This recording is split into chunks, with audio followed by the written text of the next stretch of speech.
بات میں آتا ہے وَكُلًّا نَقُصُّ عَلَيْكَ مِنْ أَنْبَاءِ الرُّسُلِ مَا نُثَبِّتُ بِهِ فُؤَادَكَ، جتنے قصے نبیوں کے ہم آپ کو بیان کرتے ہیں ہم اس کے ذریعے سے آپ کے دلوں کو مضبوط کر دیتے ہیں۔ وَجَاءَكَ فِي هَذِهِ الْحَقُّ، جو بات اللہ کی طرف سے آپ کے پاس آئی ہے وہ حق ہے۔ وَمَوْعِظَةٌ، اس میں بڑی نصیحتیں ہیں، وَذِكْرَىٰ لِلْمُؤْمِنِينَ، اور ایمان والوں کے لیے بڑی خیر کی باتیں سنیں۔ حضرت موسیٰ علیہ السلام نے مدین پہنچے، 7 دن کا سفر کیا ہوا تھا، پتے کھا کے سفر کیا، بے سر و سامانی کی حالت میں وہاں سے نکلے تھے۔ جب وہاں پہنچتے ہیں تو ایک منظر دیکھتے ہیں کہ کچھ لوگ مویشیوں کو پانی پلا رہے اور 2 لڑکیاں الگ کھڑی ہیں۔ حضرت موسیٰ علیہ السلام نے پیغمبرانہ شفقت سے پوچھا ما خطبکم، آپ لوگوں کا کیا معاملہ ہے کہ آپ لوگ پانی نہیں پلاتے؟ ان بچیوں نے جواب دیا کہ ہمارے والد صاحب بوڑھے آدمی ہیں، اس لیے خود تو آ نہیں سکے، اس وجہ سے ہمیں نکلنا پڑا، اور ہم چونکہ ان میں داخل نہیں ہو سکتی جب تک یہ بالغ نہ ہو جائیں۔ مفسرین نے لکھا ہے کہ اس طرح مرد اپنی حاجت اور کاموں کے لیے گھروں سے نکلتے ہیں اور کام کرتے ہیں، اسی طرح خواتین کو بھی حاجت ہوتی ہے، ضرورتیں ہیں، یہ طبقہ بھی تو ہے۔ اس لیے گزارش کی جاتی ہے کہ کمپنیز جگہ بنائیں، نظام بنائیں جس میں ہماری خواتین اطمینان کے ساتھ آ کے کام کر سکیں، ان کو بھی حاجتیں ہیں، ضرورتیں ہیں۔ حضرت موسیٰ علیہ السلام نے پیغمبرانہ شفقت کی وجہ سے ان بچیوں کو کہ جو مویشی تھے ان کو پانی پلا دیا، وہ بچی وہاں سے چلی گئی۔ حضرت موسیٰ علیہ السلام کا کوئی پوچھنے والا نہیں، بے سر و سامانی میں تھے، کوئی واقف نہیں تھا، تو وہ ایک درخت کے سائے کے نیچے بیٹھ گئے۔ انہوں نے دعا مانگی۔ علماء فرماتے ہیں کہ انبیاء علیہ السلام کی جو دعائیں ہوتی ہیں یہ کسی انسان کے قلب پہ وارد نہیں ہو سکتی، کیونکہ ان کی عبدیت کی شان بہت بڑی ہوتی ہے، لہٰذا جو وہ دعا مانگتے ہیں اللہ سے، ایسے الفاظ بھی کسی کے ذہن میں نہیں آ سکتے، لہٰذا جو نبیوں کی دعائیں ہوتی ہیں انہی الفاظ سے دعائیں مانگنی چاہیے۔ انہوں نے دعا مانگی رب سے اس موقع پر بیٹھ کر، جب ان کا کوئی جاننے والا نہیں تھا۔ رب انی لما انزلت الی من خیر فقیر، اے میرے رب جو تھوڑی سی کوئی نعمت آپ مجھے دیں میں اس کا بڑا محتاج ہوں، آپ مجھے عطا فرمائیں۔ دعا مانگنی تھی۔ ایک لڑکی جو چلی، 2 بچیاں گھر جا چکی تھیں، اپنے والد سے اجازت لے کر ایک بچی آئی، فجاءت احداہما، اس لڑکی نے آ کر کہا ان ابی یدعوک، میرے والد صاحب آپ کو بلا رہے ہیں، آپ تشریف لائیں۔ حضرت موسیٰ علیہ السلام کو ٹھکانا چاہیے تھا، مقام چاہیے تھا، کوئی مکان چاہیے تھا، کوئی واقف چاہیے تھا، اور خاص طور پہ کھانا بھی کھانا بنوانا۔ تو موسیٰ علیہ السلام کے یہاں چلے گئے، سارا قصہ انہوں نے شعیب علیہ السلام کو سنایا۔ یہ شعیب علیہ السلام کی بیٹیاں تھیں۔ ان کی بیٹی نے اپنے والد صاحب کو ایک مشورہ دیا جس کو قرآن پاک میں بیان کیا گیا۔ قرآن پاک میں کوئی بات، کوئی ارشاد، کوئی لفظ، کوئی کلمہ اتفاقاً نہیں آتا۔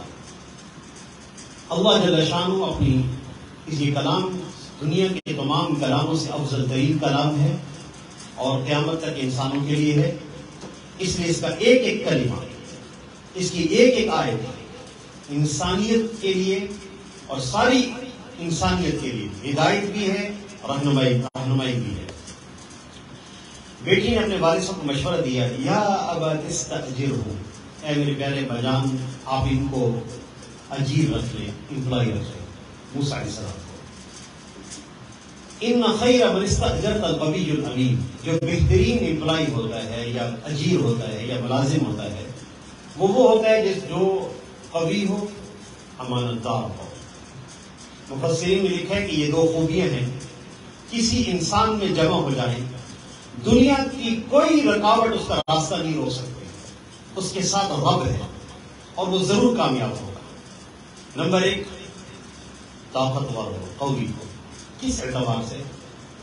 ایمانی اعتبار سے، اس کا اعتقاد ہو کہ میرا رب مجھے دیکھتا ہے اور اس کے سامنے کوئی چیز چھپی ہوئی نہیں ہے، وہ میرے حال سے باخبر ہے، اسی کو ایمان کہتے ہیں۔ وہ اتنا باخبر ہے کہ وَنَعْلَمُ مَا تُوَسْوِسُ بِهِ نَفْسُ، ہمارے دل میں جو وسوسہ آتا ہے اس کو بھی وہ جانتے ہیں، خیالات سے بھی واقف ہے، ہماری کوئی بات رب سے چھپی ہوئی نہیں، اور وہ ہر چیز پر قدرت رکھتے ہیں کامل۔ اس کائنات عالم میں جو کچھ ہوتا ہے ایک پردہ ہے، اس کے پیچھے اللہ کی قدرت پنہاں ہے۔ سورہ یوسف کو جب اللہ نے بیان فرمایا کہ یوسف علیہ السلام کا قصہ جب تفصیلاً بیان ہوتا ہے، یوسف علیہ السلام کو خواب کا آنا اور پھر ان کا خواب اپنے بھائیوں کو سنا دینا، بھائیوں نے حسد کرنا اور ان کو کنویں میں ڈالنا اور ویران کنویں میں ڈال دینا، اور پھر ایک قافلہ کا بھٹک کر ویران کنویں میں پہنچنا اور ان کو ڈول سے باہر نکالنا، پھر بھائیوں کا وشروا بثمن بخس، تھوڑے سے رقم کے عوض غلام بنا کر اس قافلے والوں کو بیچ دینا، اور قافلے والوں کا مصر میں جا کر ان کو بیچنا، عزیز مصر کا خریدنا، عزیز مصر کی بیوی زلیخا کا ان سے مبتلا ہونا، اور پھر اس ابتلا کے سبب سے ان کا جیل میں چلے جانا، اور پھر 9 سال جیل میں رہنا اور جیل سے نکالے جانا اور وزیر خزانہ بننا، اور وزیر خزانہ بننے کے بعد تمام مملکت کے امور ان کے سپرد ہو گئے۔ یہ بیان کر کے اللہ نے فرمایا ان اللہ بالغ علی امری، اللہ کو اپنے تمام کاموں پر پورا قابو حاصل ہے، کوئی چیز اتفاقاً نہیں ہوئی، اللہ کے چاہنے سے ہوئی ہے۔ ایمانی طاقت مضبوط ہو۔ نمبر 2، کس اعتبار سے انسان طاقتور ہو؟ روحانی اعتبار سے۔ ہم میں سے ہر شخص کامیابی چاہتا ہے۔ روحانی اعتبار سے طاقتور ہونے کا مطلب یہ ہے 2 عبادتیں اس کا اہتمام ہونا۔ حج تو صاحب استطاعت پہ فرض ہے، زکوٰۃ صاحب نصاب پر فرض ہے، لیکن روزانہ کی عبادت میں ایک نماز ہے جو فرض ہے، اور ایک مستحب عمل ہے قرآن پاک کی تلاوت کر دینا۔ نماز کا اہتمام ایسا ہو کہ 5 وقت نماز کا اہتمام کیا جائے، گھر میں کوئی بندہ بے نمازی نہ ہو۔ میں مختصر بات عرض کروں گا تاکہ اپنے موضوع کو پورا کر سکوں۔ نماز کے متعلق اتنی بات عرض کر سکوں گا، اس کی جو فضیلت ہے، ایک تو دنیا میں اللہ کی مدد ساتھ ہوتی ہے، جو سکون اور راحت اطمینان ملتا ہے وہ کسی چیز میں اور کسی اور چیز میں نہیں مل سکتا۔ یہ قرآن پاک کی آیت ہے، الا بذکر اللہ تطمئن القلوب۔ جو لوگ عربی سے مناسبت رکھتے ہیں تو وہ سمجھتے ہوں گے اس میں تاکیدیں ہیں، میں اس تاکیدوں کا ترجمہ کرتا ہوں۔ الا بذکر اللہ تطمئن القلوب، غور سے سنو، دلوں کا اطمینان صرف اور صرف اللہ ہی کے ذکر میں ہے۔ دل کا اطمینان اللہ ہی کے ذکر میں ہے، نماز سب سے بڑا ذکر ہے۔ اور دوسری چیز قرآن پاک کی تلاوت۔ روزانہ اگر ہم 5 منٹ کے لیے قرآن پاک کھول کے تلاوت کر لیا کریں، 5 منٹ کے لیے صرف مصحف کھول کے پڑھ لیا کریں، ان هذه القلوب تصدع، بے شک دلوں کو بھی زنگ لگ جاتا ہے جیسے لوہے کو پانی لگنے سے زنگ لگتا ہے۔ صحابہ اکرام نے عرض کیا وما جلاؤہ یا رسول اللہ، دلوں کا زنگ کیسے دور ہوگا؟ آپ نے ارشاد فرمایا موت کو یاد کرنا اور قرآن پاک کی تلاوت کرنا۔ اور تیسری چیز، ہم اخلاقی اعتبار سے مضبوط ہوں۔ 2 چیزیں اگر ختم ہو جائے ہمارے اندر، اللہ ہمیں بڑی ترقیاں دیں گے۔ ایک غیبت، ہم غیبت سے زبان کو روکیں۔ ذکر کا اخاک بما یکرہ، آپ نے خود ارشاد فرمایا اپنے بھائی کی پیٹھ پیچھے ایسی بات کرنا، اگر اسے معلوم ہو جائے تو اس سے ناگوار گزرے۔ صحابہ اکرام نے عرض کیا یا رسول اللہ، اگر وہ بات اس میں پائی جاتی ہو، جیسے ہم بھی کہتے ہیں، میں تو منہ پہ کہہ سکتا ہوں، میں یہ بات اس کے منہ پہ بھی کہہ سکتا ہوں، اگر یہ بات اس میں پائی جاتی ہو تو آپ نے ارشاد فرمایا پھر تو غیبت ہے، وگرنہ بہتان ہے اگر اس میں بات نہ پائی جاتی ہو۔ دوسری چیز حسد ہے۔ ہمارا ساتھ والا ساتھی ترقی کر رہا ہے، لیگ پولنگ اور اس کو کھینچنا، ترقی کی طرف نہ جانے دینا۔ حاسد اللہ تعالیٰ سے ضد لگانے والا بندہ ہوتا ہے، وہ یہ کہتا ہے کہ اللہ یہ آپ نے جو نعمت اس کو دی ہے، زبان قول سے تو نہیں کہتا، حال سے کہتا ہے یہ فیصلہ درست نہیں ہے، مجھے نعمت ملنے چاہیے تھی۔ نحن قسمنا بینہم معیشتہم فی الحیات الدنیا، اللہ تعالیٰ کا ارشاد ہے کہ دنیا میں معیشت کو ہم نے تقسیم کیا ہے اور ہم نے کسی کو اوپر کیا ہے، کسی کو نیچے رکھا ہے، یہ اس کا ایک نظام ہے اور یہ نظام چلے گا۔ دنیا میں لوگ دعویٰ کرتے ہیں معیشت کا نظام ہمارے ہاتھ میں ہے، ہم سسٹم چلاتے ہیں۔ اگر یہ بات ہے تو یہ کیا سب لوگوں نے مشورہ کیا تھا؟ اتنے لوگ فلاں قسم کا کارخانہ یا فیکٹری لگائیں گے، فلاں لوگ یہ فیکٹری لگائیں گے، فلاں لوگ یہ کام کریں گے، فلاں لوگ یہ کام کریں گے، یہ مشورہ نہیں ہوا تھا۔ تو پھر سب لوگ مختلف کس طرح کام کر رہے ہیں؟ کس نے ان کے دل میں ڈالا آپ یہ کام کریں یہ نہ کریں؟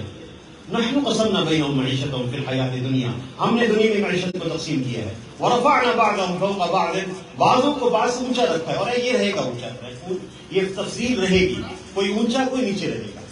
لیتخذ بعضهم بعضا سخریا، یہ اللہ کا ایک نظام ہے. لہذا حسد سے اپنے آپ کو بچا لینا. اگر دو خوبیاں جمع ہو جائیں، یہ امپلائی، یہ اجیر بہت ترقی کرتا ہے. اور اگلی بات جو ہمارا موضوع بھی ہے وہ ہے دوسری چیز جو شعیب علیہ السلام کی بیٹی نے فرمائی، وہ ہے امین ہونا، امانت دار. امانت کسے کہتے ہیں؟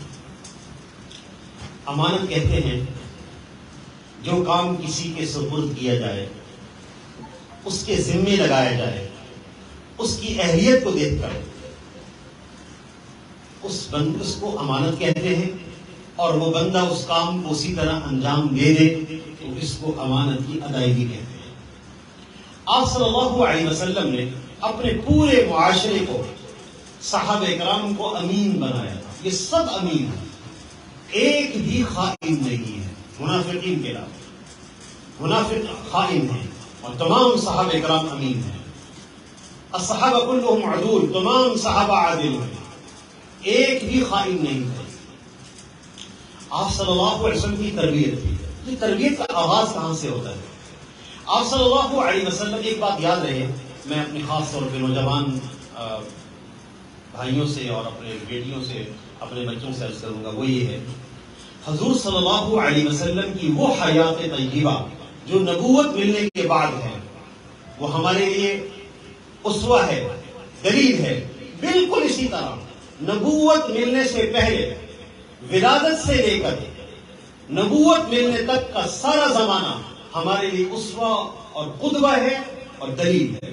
کیونکہ ولادت سے لے کر نبوت ملنے تک حضور صلی اللہ علیہ وسلم سے کوئی عمل اللہ کے حکم کے خلاف سرزد نہیں ہوا. آپ نے اللہ کے حکم کے خلاف نہیں کیا. نبوت کی پہلی والی زندگی بھی ہمارے لیے اسوہ ہے، قدوہ ہے، اور نبوت کے بعد والی زندگی تو ہے ہی. نبوت سے پہلے آپ صلی اللہ علیہ وسلم پورے معاشرے میں، وہ معاشرہ جو فساد پر مبنی تھا، جیسے آج ہم کہتے ہیں ہمارے معاشرے میں فساد ہے، خرابی ہے، برائیاں ہیں، فلاں برائی ہے. حضور صلی اللہ علیہ وسلم ایسے معاشرے میں آنکھ کھولتے ہیں جہاں ہر طرح کی خرابیاں جمع ہو چکی تھی. آپ اس معاشرے کے امین انسان ہیں، امین اور صادق. ہر ایک کی زبان پر ہے صادق ہے، صادق ہے یہ، اور امین ہے. حضرت خدیجہ رضی اللہ تعالیٰ عنہ بہت بڑی تاجرہ تھی. حضرت خدیجہ رضی اللہ تعالیٰ عنہ کو مال بھیجنا تھا ملک شام. ازواج مطہرات میں سے حضرت ام سلمہ رضی اللہ تعالیٰ عنہ بھی اور حضرت سعودہ بنت زمعہ رضی اللہ عنہ شادی کے باوجود، شادی کے بعد بھی تجارت کیا کرتی تھی. آپ صلی اللہ علیہ وسلم کے گھر تھی. ہماری ماں ہے، زوجہ مطہرہ ہے، سعودہ بنت زمعہ تاجرہ ہے رضی اللہ عنہ. حضرت خدیجہ رضی اللہ تعالیٰ عنہ بہت بڑی تاجرہ ہے. بلکہ میں ایک بات عرض کرنا چاہوں گا، مدینہ المنورہ میں حضرت عمر رضی اللہ تعالیٰ عنہ نے اپنے زمانہ خلافت میں مدینہ المنورہ کے جو بازار کا نظام تھا وہ شفا بنت عبداللہ العدویہ القرشیہ رضی اللہ عنہا ایک خاتون کے سپرد کیا تھا. تمام تاجروں کے اوپر جو نگران تھی وہ شفا بنت عبداللہ تھی رضی اللہ عنہا. اللہ نے اتنی صلاحیت دی تھی ان کو. یہ سب سے پہلی طبیبہ بھی ہے اسلام کی، اور سب سے پہلی معلمہ بھی ہیں، اور نظام کو چلانے والی بھی ہیں. آپ صلی اللہ علیہ وسلم کی امانت داری دیکھ کر حضرت خدیجہ رضی اللہ تعالیٰ عنہ کو مال دیا، میرا مال لے جائیں اور شام میں آپ بیچیں. آپ امین بھی تھے، صادق بھی تھے، اور کاروباری اعتبار سے انتہائی سرعت رکھتے تھے، انتہائی ذکاوت اور فطین تھے، انتہائی ذکی اور فطین تھے، سمجھدار تھے. اللہ تعالیٰ نے آپ کو تمام دنیا کے انسانوں سے زیادہ عقل عطا فرمائی اور سمجھ عطا فرمائی ہوئی تھی. آپ تجارت میں بہت مہارت رکھتے تھے، اور تجارت میں مہارت کو آپ نے پسند فرمایا. وہ آدمی جو تھوڑے وقت میں حلال طریقے سے زیادہ نفع کمائے، زیادہ مال کما لے، آپ صلی اللہ علیہ وسلم نے اس کو پسند فرمایا. جو تھوڑے وقت میں زیادہ کمائی کرے. جیسے ایک صحابی رضی اللہ تعالیٰ عنہ کو آپ نے بلایا اور آپ نے فرمایا کہ یہ آپ نے ان کو 2 دینار عطا فرمائے، بازار میں جائیں اور وہاں سے ایک بکرا یا بکری خرید کے لائیں اور مارکیٹ میں قیمت 2 دینار ہی کے عوض میں ایک جانور ملتا تھا. مارکیٹ کی قیمت بھی یہی تھی. وہ صاحب گئے، تیز آدمی تھے، منڈی میں پھرتے رہے. انہوں نے 2 دینار سے 2 جانور خرید لیے اور پھر ایک جانور 1 دینار کے عوض میں بیچ بھی دیا. اور نبی صلی اللہ علیہ وسلم کے پاس ایک جانور اور 1 دینار لے کر آئے. آپ نے فرمایا یہ کیا ماجرا ہے؟ وہ کہنے لگے یا رسول اللہ، میں منڈی میں پھرتا رہا، 2 دینار کا جانور ملتا تھا، میں نے 1 دینار کی بس خریدا، میں نے 2 خرید لی، پھر 1 بیچ بھی دیا. آپ صلی اللہ علیہ وسلم نے فرمایا بارک اللہ لک فی صفقۃ یمینک، اللہ تعالیٰ تمہارے داہنے ہاتھ میں یعنی تمہارے کاروبار میں برکتیں عطا فرمائے. اس کے بعد سے وہ صحابی رضی اللہ تعالیٰ عنہ فرماتے تھے میں مٹی میں بھی ہاتھ ڈالتا تھا وہ سونے کی بن جاتی. اتنی اللہ نے برکتیں دی. آپ صلی اللہ علیہ وسلم نے جب تجارت فرمائی اپنی امانت داری کی وجہ سے اور سمجھداری کی وجہ سے بہترین نفع کمایا جو کسی نے نہیں کمایا تھا. جب آپ واپس تشریف لائے، حضرت خدیجہ رضی اللہ تعالیٰ عنہا نے آپ کی امانت داری کی وجہ سے آپ کو شادی کا پیغام بھیجا. حضرت خدیجہ رضی اللہ تعالیٰ عنہا کی شادی ہوئی، انہوں نے اپنا سارا مال نبی صلی اللہ علیہ وسلم پہ وقف فرمایا، جس پر قرآن پاک کی آیات نازل ہوئی وَوَجَدَكَ عَائِلًا فَأَغْنَىٰ، ہم نے آپ کو نادار پایا تو ہم نے آپ کو غنی کر دیا. اس کا غنی کا سبب حضرت خدیجہ رضی اللہ تعالی عنہا کا مال ہے، مال تجارت ہے. امانت داری کا مفہوم ہمارے ہاں اتنا ہی ہوتا ہے کہ جی کوئی ہمیں کوئی پیسے دے، ہم ایک صندوقچی میں رکھ لیں، پھر کوئی مانگے تو اس کو واپس کر دیں، پورے یہ امانت داری ہے، اور اگر کمی کر دیں تو خیانت ہے. یہ امانت داری کا ایک چھوٹا سا مفہوم ہے. اللہ تعالیٰ نے قرآن پاک میں امانت کو جمع کے ساتھ بیان فرمایا. ان اللہ یأمرکم، اللہ تمہیں حکم دیتے ہیں ان تؤدوا الامانات الی اہلها، تم امانتیں ان کے حقداروں تک پہنچاؤ. قصہ یہ ہوا آپ صلی اللہ علیہ وسلم جب فتح مکہ کے موقع پر تشریف لائے، آپ حرم میں داخل ہوئے، آپ نے طواف کیا، بیت اللہ کا دروازہ بند تھا. عثمان بن طلحہ کو بلایا گیا، وہ چابی بردار تھے، کلید بردار. انہوں نے خانہ کعبہ کا دروازہ کھولا، آپ اندر تشریف لے گئے. جتنی دیر اندر رہے، جب واپس تشریف لائے تو حرم کے اندر مسجد میں آ کر بیٹھ گئے. چابی آپ کے ہاتھ میں تھی، بیت اللہ کی چابی آپ کے ہاتھ میں تھی. آپ بیٹھ گئے. حضرت علی رضی اللہ تعالیٰ عنہ حاضر خدمت ہوئے، یا رسول اللہ ہمارے ذمے بیت اللہ کی حجابت ہے، بیت اللہ کی سقایت ہے، پانی ہم پلاتے ہیں، خدمت حاجیوں کی ہمارے ذمے ہے. یہ دربانی کا شرف بھی اگر ہمیں مل جائے کہ ہم تالا کھولا کریں لوگوں کے لیے خانہ کعبہ کا، یہ کہنے کا قرآن پاک کی آیات نازل ہو گئی. ان اللہ یأمرکم، اللہ تمہیں حکم دیتے ہیں امانت ان کے حقداروں تک پہنچا دو. آپ نے عثمان بن طلحہ کو بلایا. ہجرت سے پہلے آپ صلی اللہ علیہ وسلم بیت اللہ میں جانا چاہتے تھے، انہوں نے روکا اور بد اخلاقی کا معاملہ کیا. آپ نے فرمایا عثمان ایک دن ایسا آئے گا یہ چابی میرے ہاتھ میں ہوگی، اور پھر میں جس کو چاہے چابی دے دوں گا. وہ کہنے لگے پھر تو قریش کے لیے بڑی ذلت کی بات ہوگی. آپ نے فرمایا نہیں، قریش کی لیے بڑی عزت کی بات ہوگی. وہ دن آیا، چابی آپ کے ہاتھ میں ہے. آپ نے عثمان بن طلحہ کو بلایا اور فرمایا اللہ نے مجھے حکم دیا ہے میں امانت داروں تک، حقداروں تک ان کی امانت پہنچاؤں. یہ چابی اپنے پاس رکھو اور کوئی ظالم نہیں ہوگا جو چابی آپ سے چھینے گا. یہ جب پلٹے تو آپ نے فرمایا عثمان تمہیں یاد ہے میں نے تمہیں کیا کہا تھا، ایک دن چابی میرے ہاتھ میں ہوگی. تو وہ کہنے لگے اشہد ان لا الہ الا اللہ وانک رسول، اسلام میں داخل ہوئے. امانات جمع کے ساتھ قرآن پاک میں بیان کیا گیا ہے. اس کی بہت ساری شکلیں ہیں. سب سے پہلی بنیادی بات تو یہ ہے آپ صلی اللہ علیہ وسلم کا واضح ارشاد ہے لا دین لمن لا امانت لہ، جس میں امانت داری نہیں ہے اس کا کوئی دین نہیں. لا ایمان لمن لا امانت لہ، جو شخص امانت دار نہیں اس کا کوئی ایمان نہیں. اس لیے حضرت عمر رضی اللہ تعالیٰ عنہ اپنے عاملین سے کہا کرتے تھے لا تغرونی بصلاۃ، کسی کی نماز اور روزے سے مجھے دھوکہ نہ دیا کرو. فلاں بندہ نماز بہت اچھی پڑھتا ہے، فلاں بندہ روزہ رکھتا ہے، اس سے مجھے دھوکہ نہ دیا کرو. لا دین لمن لا امانت لہ، جس کے پاس امانت داری نہیں ہے اس کا دین نہیں ہے، اس کا ایمان نہیں ہے. امانت داری کا چونکہ مفہوم بہت بڑا ہے، میں چند گزارشات اپنی اس مناسبت ماحول سے عرض کرنا چاہوں گا جو اس ماحول کے ساتھ مناسبت رکھتی ہوں۔ میں کوشش کروں گا، اگرچہ میں آپ کی ماحول کا بندہ نہیں ہوں، لیکن میں کوشش کروں گا کہ میں اپنی بات سے کوئی تطبیق یا مناسبت قائم کر سکوں۔ امانت کا ایک مفہوم ہوتا ہے کہ کسی کام کی ذمہ داری کسی کو دی جائے۔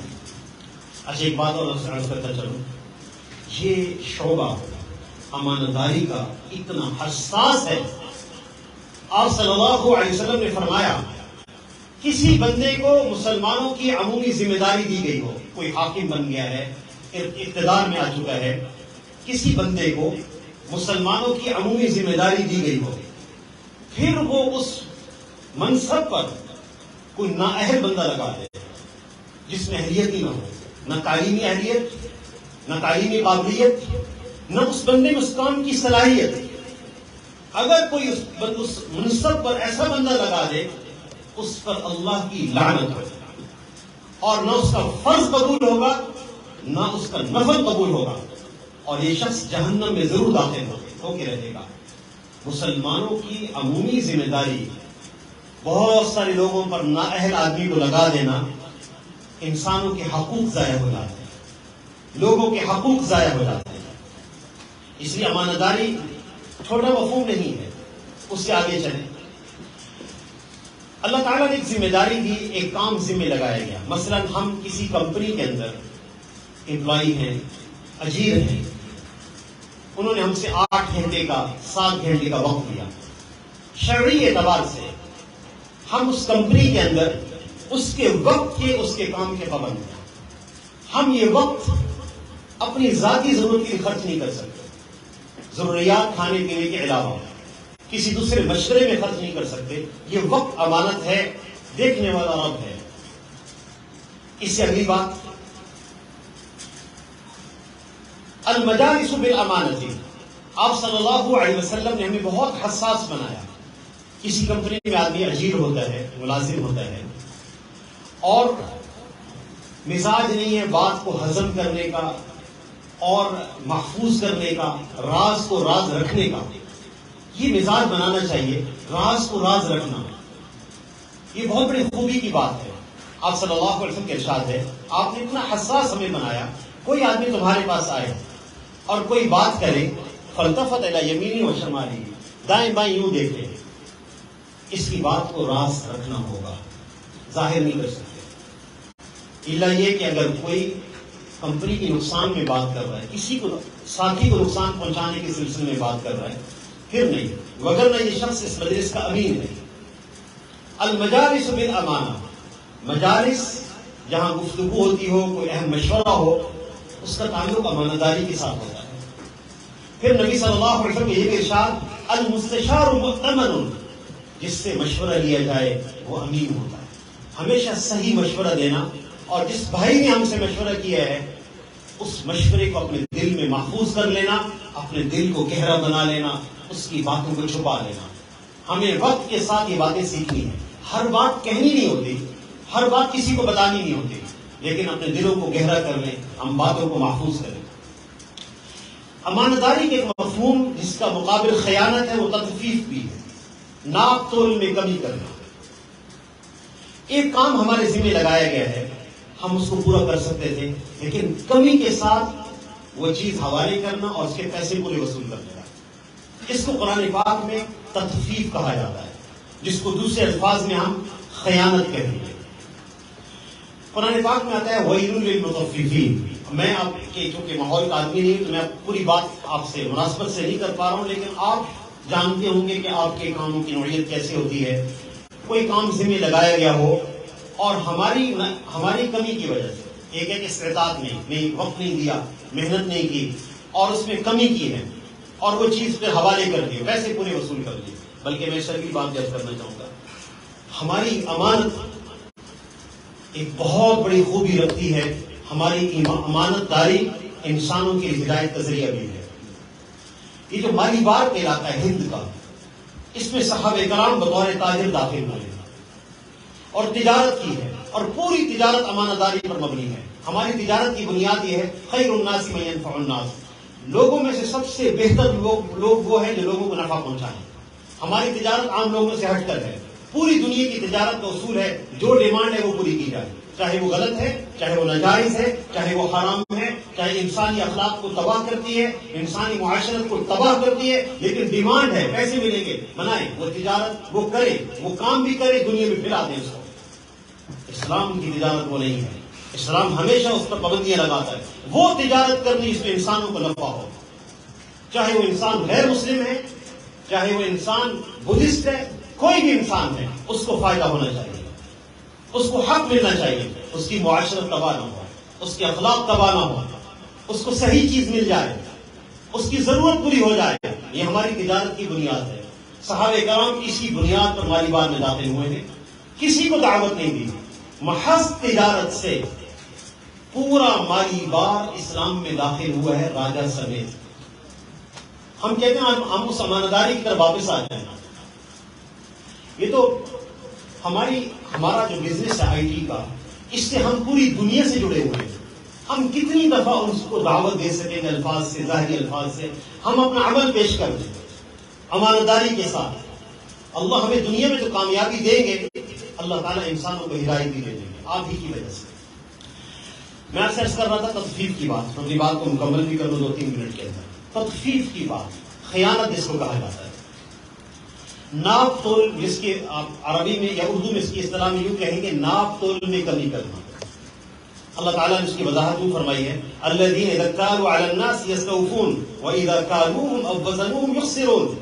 جب لوگوں سے لیتے ہیں تو پورا وصول کرتے ہیں، اور جب کام کر کے دیتے ہیں تو اس میں خسارہ کر دیتے ہیں. یہ مزاج ہے، چیز تھوڑی دینی، وصول پورا کرنا ہے. اس کو تطفیف کہتے ہیں. یہ قوم شعیب کا مزاج تھا. حضرت شعیب علیہ السلام نے جب ان کو دعوت دی ہے، انہوں نے مذاق اڑایا ہے. آج بھی شاید اللہ تعالیٰ معاف فرمائے ایسے لوگ ہوتے ہیں، وہ کہتے ہیں آپ دین کو بیچ میں کیوں لاتے ہیں؟ وہ سمجھتے ہیں کہ شاید دین کامیابی سے روکتا ہے. ہرگز. ہمارا دین ہمیں ہر شعبے کی رہنمائی دیتا ہے. کیا طب، کیا سائنس، کیا ٹیکنالوجی. وَأَعِدُّوا لَهُمْ مَا اسْتَطَعْتُم مِّن قُوَّةٍ وَمِن رِّبَاطِ الْخَيْلِ. تیاری کرو، جو طاقت تم حاصل کر سکتے ہو اسلحہ میں. اس میں یہاں تک علماء نے لکھا ہے، معاشی اور اقتصادی مفسرین لکھا ہے، جب تک ہم معاشی اور اقتصادی طور پر مضبوط نہیں ہوں گے، ہم دنیا کا مقابلہ نہیں کر سکتے. بحیثیت القوم میں کہتا ہوں نیت کریں، اجتماعی نیت کریں. ہم اپنے ملک کو، اپنے اسلامی مملکت کو اپنے کاروبار کے ذریعے سے معاشی اور اقتصادی طور پر مضبوط کر دیں گے. بلکہ خوشی ہوتی ہے وہ لوگ جو اپنا مال باہر بھیجتے ہیں اور ان کا ایک کنٹینر نکلتا ہے تو ہمارے پورے ملک کو فائدہ ہوتا ہے. اللہ یہ زراعت کو بڑھائیں، یہ اقتصادی طاقتیں بڑھیں، معاشی دباؤ استحکام آئے. جس دن آپ صلی اللہ علیہ وسلم نے مسجد نبوی شریف کی اینٹ رکھی ہے، اسی دن آپ نے تاجروں کو فرمایا زن ورجع، جھکتا تولو اور تول کے بیچو. یہ پہلا اصول ہے ہماری تجارت کا. 100 سال کے بعد ہماری پہلی کتاب الاموال تجارت کے موضوع پر لکھی جا چکی ہے. پہلی کتاب ہماری. اور 2 ہی کتابیں ہماری ایسی ہیں اگر کوئی پڑھ لے تو معاشی اعتبار سے کوئی سوال ایسا نہیں رہتا جو حل نہ ہو سکتا ہو آج تک. بلکہ مجھے یاد ہے جسٹس محمود غازی صاحب ہمارے ہاں تشریف لائے، vice chancellor of Islamic university. Justice صاحب نے ہمیں کہا، اس وقت کی حکومت جنرل پرویز مشرف صاحب تھے، کہ حکومت چاہتی ہے کہ ہم اسلامک بینکنگ میں کام کریں. میں اس محاضرے میں شریک ہوں. ہمارے محاضرات ہوتے تھے جس میں مختلف چانسلر تشریف لاتے تھے جو علمی اعتبار سے بڑے لوگ ہوتے تھے. محاضرات میں ہم شریک رہتے تھے جس کو ہم لیکچرز کہتے ہیں. وہ ہماری تعلیم کا حصہ تھا. انہوں نے ایک بات عجیب فرمائی جو مجھے آج تک یاد ہے اس محاورہ میں، اور ساری باتیں بھول گئی. 25 سال پرانی بات کر رہا ہوں. کہنے لگے جب ہم نے تحقیق کرنی شروع کی، کہنے لگے میں اس محقق ہوں، اس کا کام کرنے والا. کہنے لگے ہمارے لیے جو سب سے بڑی تعجب کی بات تھی کہ بینکنگ کے مسائل میں ہمیں سارے نظائر رسول اللہ صلی اللہ علیہ وسلم کے ارشادات میں سے مل گئے. جیسا کہ ان کے سامنے پورا نظام تھا اور وہ باتیں فرما رہے تھے. جیسے میں نے شروع میں عرض کیا، ایک حدیث نبی صلی اللہ علیہ وسلم بیان فرماتے ہیں، اس کے کئی زاویے ہوتے ہیں. کہنے لگے ہم حیران ہو گئے کہ پورا نظام ہمیں سیرت نبویہ سے ملا، جدید بینکنگ کا نظام. میں تطفیف کی بات کر رہا تھا. قوم شعیب نے تطفیف کی ہے, خیانت کی ہے. حضرت شعیب علیہ السلام نے جب ان سے فرمایا تو کہنے لگے یا شعیب وصلاتک تأمرک ان نترک ما یعبد آباؤنا او ان نفعل فی اموالنا ما نشاء. یہ جو باتیں ہیں آج بھی وہی لوگ یہی کرتے ہیں, یہی مزاج ہے انسانوں کا جو آج تک چلا رہا ہے. آپ کی نماز ہمیں روکتی ہے کہ ہم یہ کام نہ کریں. وہ نماز بہت اچھی پڑھتے تھے, اور مال ہمارا ہے, محنت ہم نے کی ہے, جس طرح چاہیں ہم کمائیں, ہم دھوکے سے کما سکتے ہیں, ہم کمائیں گے. آپ کون روکنے والے؟ شعیب علیہ السلام محنت فرماتے رہے, لیکن جب اللہ کا ایک نظام چلتا ہے اوپر سے, ایک نظام اوپر بھی ہے, انسان بسا اوقات خیانت کرتا رہتا ہے, نقصان پہنچاتا رہتا ہے, لیکن ایک نظام اوپر سے بھی حرکت میں آ جاتا ہے. یہ واحد قوم ہے شعیب علیہ السلام کی جس پر 3 عذاب اکٹھے نازل ہوئے, باقی اقوام کو ایک ایک عذاب سے مارا گیا. یہ واحد قوم ہے جس کو 3 عذاب دیے گئے, صیحہ چیخ جس سے کلیجے پھٹ گئے, اور حجاب آسمان سے پتھر مارے گئے, اور زمین میں جلسہ دیا.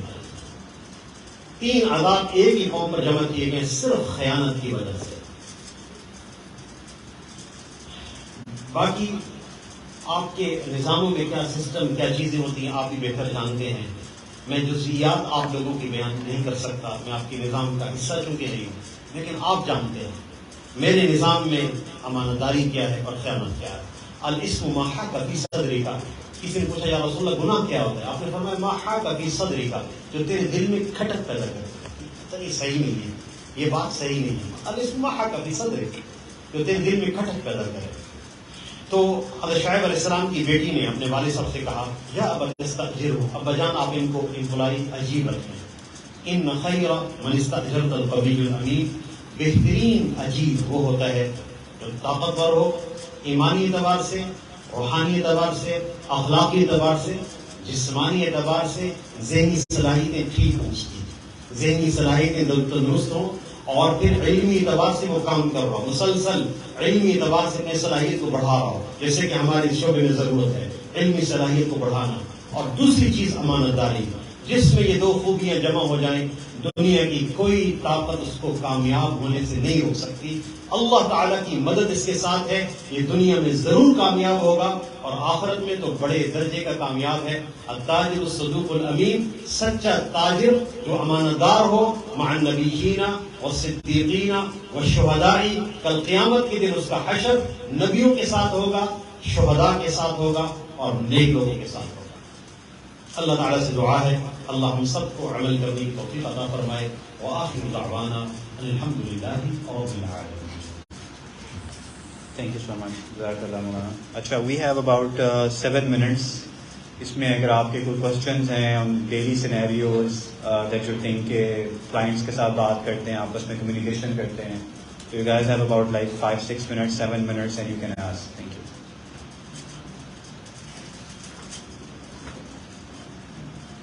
And meanwhile, if anyone has a question, just had a scenario in mind. Ji. سر, آپ لوگوں نے بات کی کہ قرآن کی تلاوت کرنا, مطلب کہ اسلامی لحاظ سے تو الحمدللہ سارے مسلمان ہیں اور تلاوت کرنے کے کافی فضائل بیان کیے گئے ہیں, لیکن ایک کوشچن میرا جو بار بار مجھے تنگ کر رہے ہیں, بار بار میں پوچھنا چاہتا ہوں, وہ یہ ہے کہ ہم موسٹلی قرآن کی تلاوت پہ زیادہ فوکس کرتے ہیں بجائے قرآن کو سمجھنے میں. قرآن میں مطلب کہ اللہ تعالیٰ نے اللہ تعالیٰ خود فرماتے ہیں کہ یہ جو کتاب میں نے بھیجی ہوئی ہے یہ میں نے انسانوں کی ہدایت کے لیے بھیجی ہے. اب کوئی بھی جو کتاب, کوئی بھی انسان کتاب لکھتا ہے, اگر آپ انسانوں کی بات کر لیں, کوئی بھی انسان کتاب لکھتے ہیں تو ان کی کوشش یہ ہوتی ہے کہ ہم اس کتاب کو جب پڑھتے ہیں تو ان کو سمجھیں اور سمجھ کے ان پہ عمل کریں.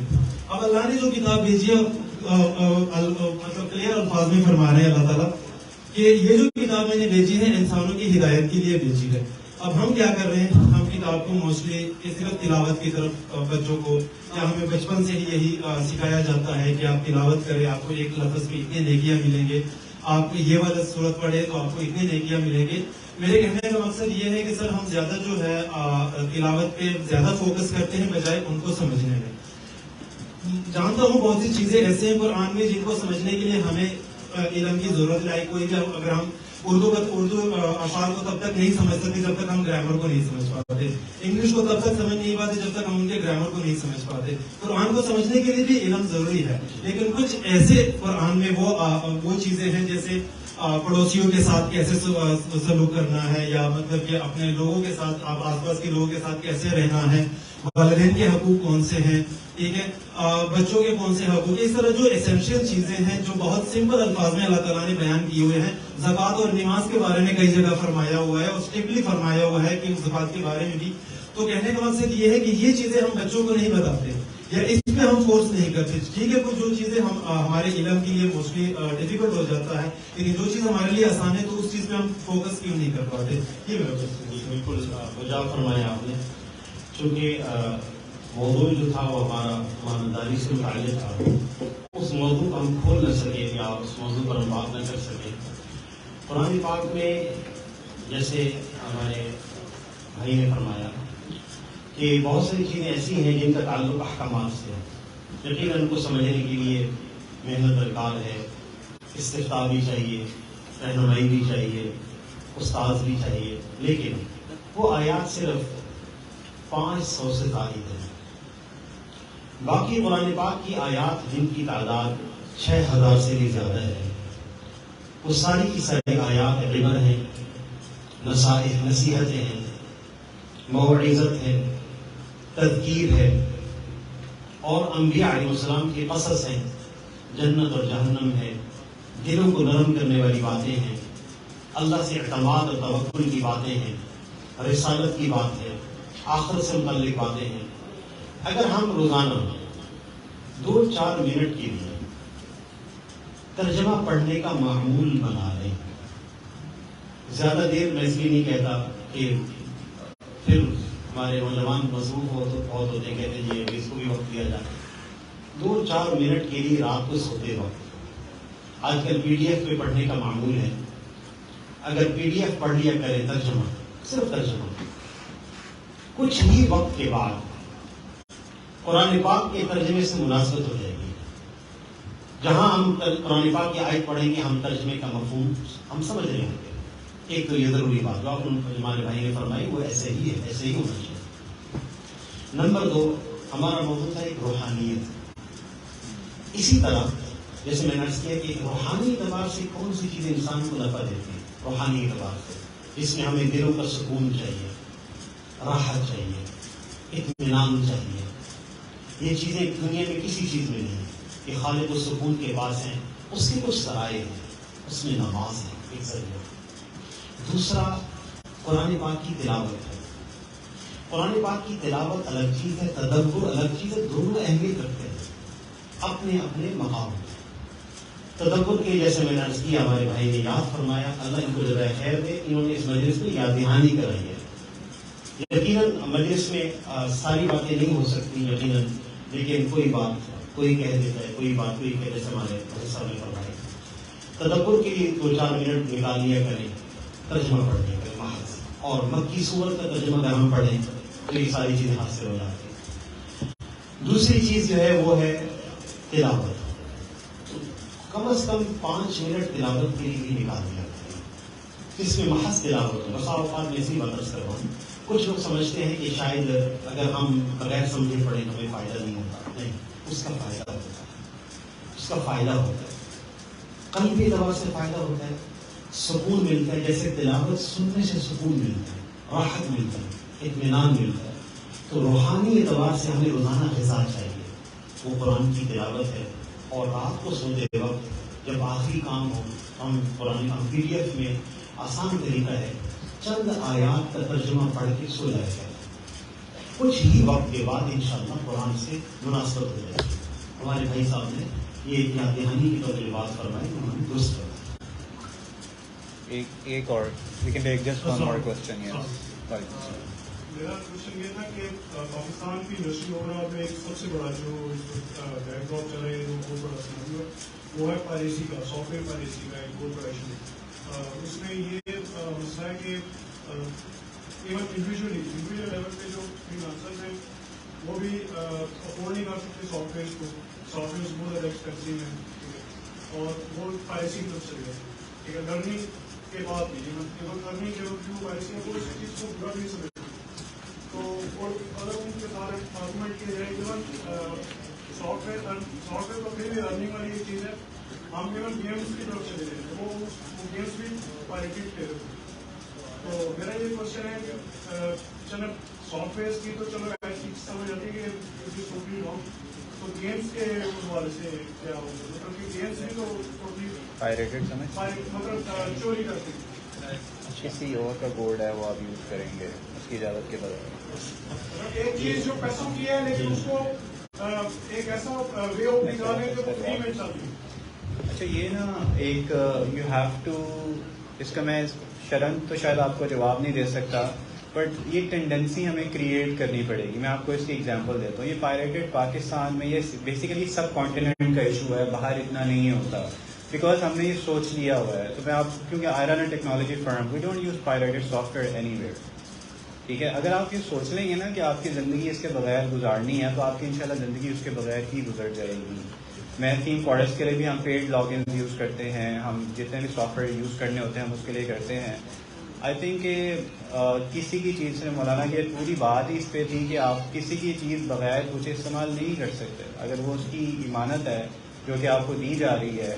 اور میں شرعن لحاظ سے اگین میں مولانا بات نہیں کر رہا, بٹ اگر آپ کو کسی چیز کی چیز دی جا رہی ہے اور اس نے منع کیا ہے کہ یار کہیں اور استعمال نہ کریں اجازت کے بغیر, تو وہ دیٹ کوڈ بی کہ اوزے گروپ کی طرف سے آپ کو ایک کوڈ ملا ہے جو کہ ایپ کا کوڈ تھا اور آپ گھر جا کے فری لانسنگ کریں اور اس کے اندر اس کو یوز کر رہے ہیں, وہ بھی غلط ہے.